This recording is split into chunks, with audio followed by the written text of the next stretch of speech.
Yes, greetings, Mr. President. How are you? More life and blessings on you and your family. What's your name? My name is Miguel Williams, but you can call I Stepper. Stepper. Yes, man. Yeah, man. That is quite sufficient. Yeah, man. My question has to do and surrounds U.S. policy as it regards the legalization, the decriminalization of marijuana. How did I anticipate this Yeah, question? man. Yeah, man. And it's yeah, man. How did I guess this question? Yes, and Mr. President, it really comes on the foreground of we face economic challenges with the IMF, etc.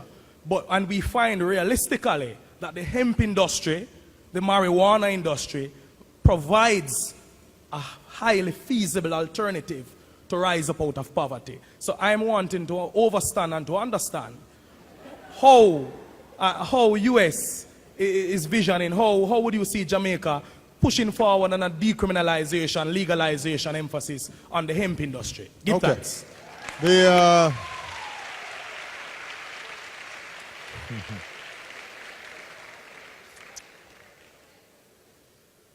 Well,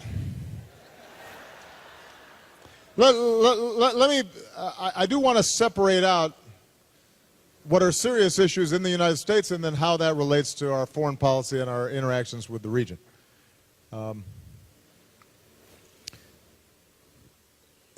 There is the issue of legalization of marijuana, and then there is the issue of decriminalizing or dealing with the incarceration and, in some cases, devastation of communities as a consequence of nonviolent drug offenses. I am a very strong believer that the path that we have taken in the United States in the so-called war on drugs has been so heavy in emphasizing incarceration that it has been counterproductive. You have young people who did not engage in violence, who get very long penalties, get placed in prison, and then are rendered economically unemployable, are almost pushed into then the underground economy, learn crime more effectively in prison. Families are devastated. So it's been very unproductive. And what we're trying to do is to reform our criminal justice system. And the good news is there has actually been some interest on the part of unlikely allies like the evangelical community or some otherwise very conservative Republicans, because it's very expensive to incarcerate people, and a recognition that this may not be the best approach. So that's one issue. There's then the second issue of legalizing marijuana, whether it's medical marijuana or recreational use. There are 2 states in the United States that have embarked on an experiment to decriminalize or legalize marijuana, Colorado and Washington State. And we will see how that experiment works its way through the process. Right now, that is not federal policy, and I do not foresee anytime soon Congress changing the law at a national basis. But I do think that if there are states that show that they are not suddenly a magnet for additional crime, that they have a strong enough public health infrastructure to push against the potential of increased addiction, then it's conceivable that that will spur on a national debate.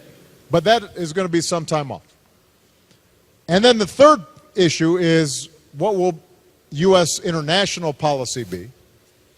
And we had some discussion with the CARICOM countries about this. I know on paper a lot of folks think, you know what, if we just legalize marijuana, then it'll reduce the money flowing into the transnational drug trade. There are more revenues and jobs created. I have to tell you that it's not a silver bullet. Because, first of all, if you are legalizing marijuana, then how do you deal with other drugs? And where do you draw the line? Second of all, as is true in the global economy generally, if you have a bunch of small, medium-sized marijuana businesses scattered across the Caribbean, and this is suddenly legal, if you think that big multinational companies are not going to suddenly come in and market and try to control and profit from the trade, that's, I think, a very real scenario.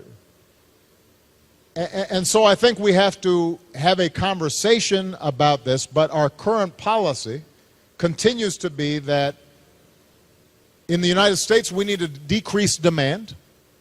We need to focus on a public health approach to decreasing demand. We have to stop the flow of guns and cash into the Caribbean and Central America and Latin America. And at the same time, I think the Caribbean, Latin America, Central America have to cooperate with us to try to shrink the power of the transnational drug organizations that are vicious and hugely destructive. And if we combine a public health perspective, a focus on not simply throwing every low-level person with possession into prison, but trying to get them treatment. We combine that with economic development and alternative opportunities for youth. Then I think we can strike the right balance. It may not, comport with completely with your vision for the future, but I think that we could certainly have a smarter approach to it than we currently do. Got time for one more question? One more question.